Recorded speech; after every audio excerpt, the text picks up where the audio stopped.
బులెటిన్లో big breaking news చూస్తున్నాం. BJP నేతలు కూడా ఊహించని రీతిలో బీహార్ ఫలితాలు వెలువడుతున్నాయి. సర్వేల అంచనాలు కూడా తారుమారు అవుతూ ఫలితాలు వస్తున్నాయి. ఇక ప్రస్తుతం ఎన్డీఏ కూటమి 200 మార్కు దాటి 201 నాట్అవుట్ దిశగా దూసుకెళ్తుంది. ఈ దిశగా బీజేపీ 90% స్టేక్ రేటుతో దూసుకెళ్తుంది. ఇక ఎవరు ఊహించని రీతిలో బీహారీలు అద్భుతమైన తీర్పులు ఇచ్చారు.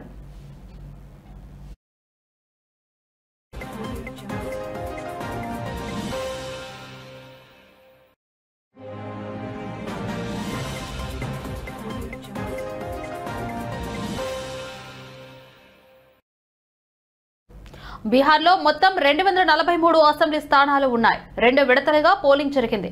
నవంబర్ 6, 11 తేదీల్లో ఓటింగ్ జరిగింది. ఇక నవంబర్ 11న సాయంత్రం ఎగ్జిట్ పోల్స్ వెలువడ్డాయి. ఈ ఎగ్జిట్ పోల్స్ లో ఎన్డీఏకు దాదాపుగా 140 నుంచి 160 స్థానాలు వస్తాయని అంచనాలు వేశాయి.